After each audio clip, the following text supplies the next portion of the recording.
Ouais, surtout il doit y avoir 40 kg d'écart. Surtout entre les demi-mêlées et les troisième lignes, puisqu'ils jouent vraiment dans des positions très rapprochées. Alors attention, mêlée avec introduction Béziers. Béziers qui tourne cette mêlée. Finalement, c'est... La balle est pour Fabre. Fabre qui voit le trou, qui va passer, qui va marquer l'essai. Ah là là. Non, je ne crois pas. Ouais, oui, l'essai.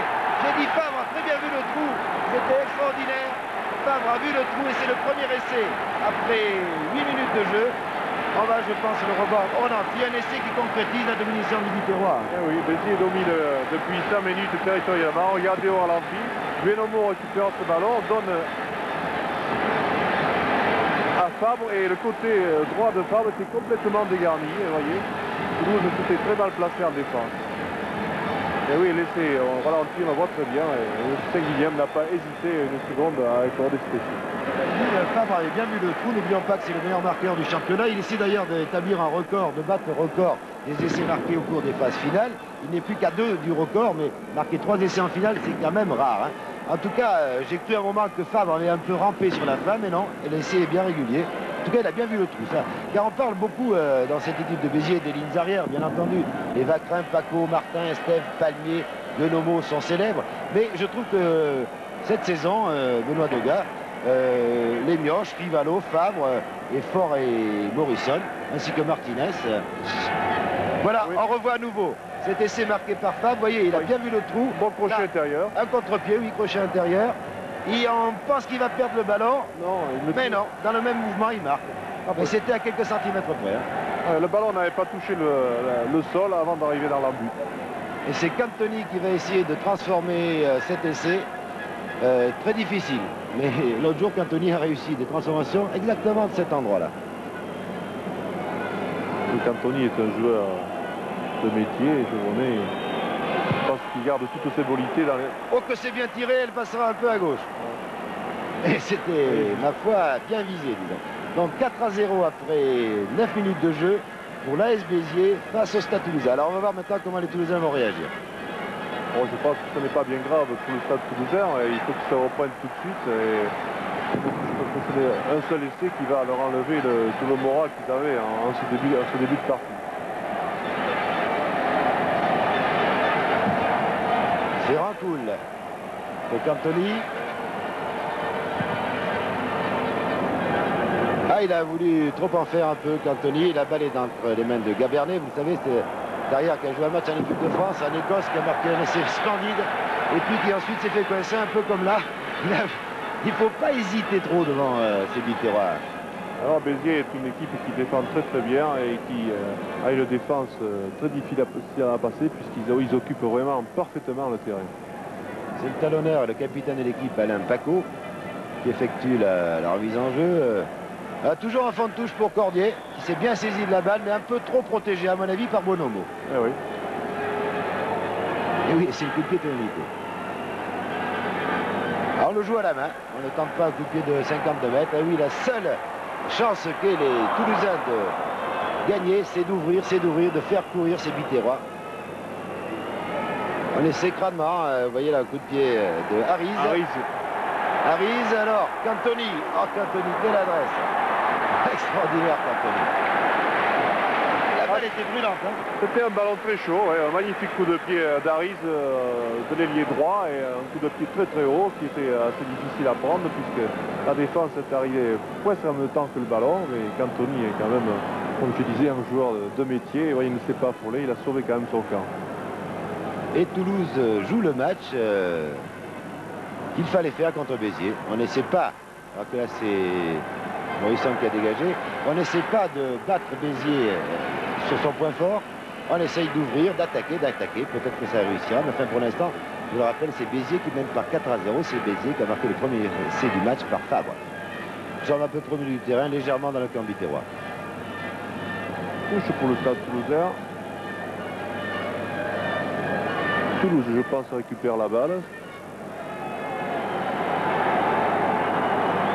Voilà, Merlos à nouveau. Ah non, touche direct. Directement en touche. À de quelques centimètres. Ah, il s'en fallait pas de beaucoup. C'était bien essayé, mais il faut revenir à peu près sur la ligne médiane. Toulouse continue vraiment à disputer les ballons en touche. Il ne faut pas qu'ils abdiquent, il faut qu'ils continuent à lutter pour cette conquête du ballon. La touche à 4 là. On cherchait Benomo. Du côté de Béziers, il y a le grand, le premier, c'est le premier, vous connaissez bien Estève, Benomo, Palmier et Cordier en fond de touche. Et finalement, la balle est pour les Toulousains. Et Jean-Pierre Rive, le numéro 6, capitaine de l'équipe de France, mais au Stade Toulousain, c'est Scrella qui est capitaine. Voilà, Jean-Pierre Rive, avec son demi d'ouverture Rancoul. Et on attaque à tout bras, Arize, coup de pied à suivre. L'arrière Gaberlet était venu en position 3 Carrel. Et Cantoni trouve une touche merveilleuse. Non, j'allais dire il trouve une touche, mais vraiment, ce ballon de rugby, évidemment, rebondit d'une manière un peu irrégulière. Mais tout de même, Cantoni a gagné là une bonne quarantaine de mètres.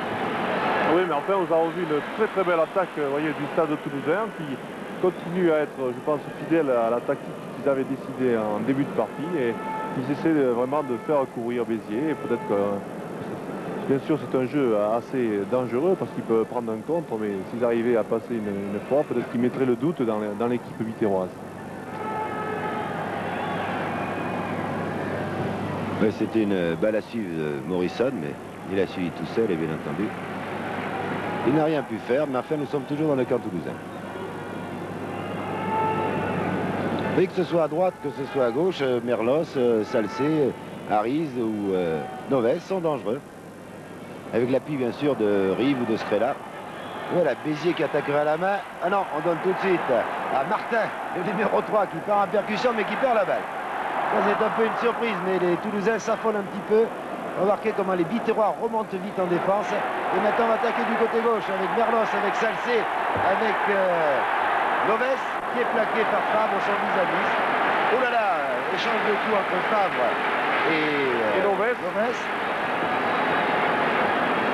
Et c'est un match ouvert, hein. Toulouse attaque. Très très bien joué de la part du Stade toulousain, magnifique attaque avec Gabernet qui est venu dans toute la ligne de 3 quarts.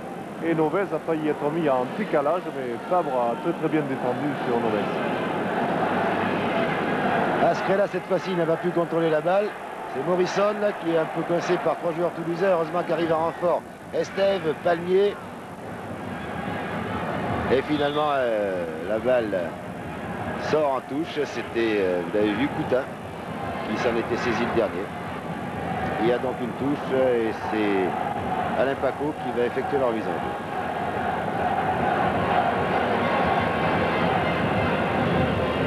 Nous sommes dans le camp biterrois. Les Toulousains, grâce à leurs attaques à la main, réussissent à porter. Ah, l'arbitre se fâche là. Eh oui. Coup de pied de pénalité pour Toulouse. Que s'est-il passé, Benoît? Eh bien, M. Saint-Guilhem, vous avez vu, vous voulez faire respecter la ligne, le couloir, le règlement, bien sûr. Et il a fait signe 2 ou 3 fois aux joueurs de Béziers de bien se mettre en ligne. Et Benomo, je crois, n'a pas respecté le couloir et les ordres de M. Saint-Guilhem. Pénalité en faveur du Stade toulousain. C'est peut-être le règlement, mais c'est quand même dur sans être chauvin. Car ce genre de faute, qui n'est pas une brutalité, qui n'est pas de l'anti-jeu, hein, non, mais Jean, là... vaut 3 points, alors que les 6 tout à l'heure en valaient que 4. Hein. Je pense que là, ce n'est pas sévère, puisque Saint-Guilhem, voyez, a insisté pour les prévenir de respecter la règle. En tout cas, Gérard Martinez l'a raté. Donc, toujours 4-0 pour l'AS Biterroise. Oui, évidemment. Disons que c'est un peu récidiviste, Benomo, sur cette action.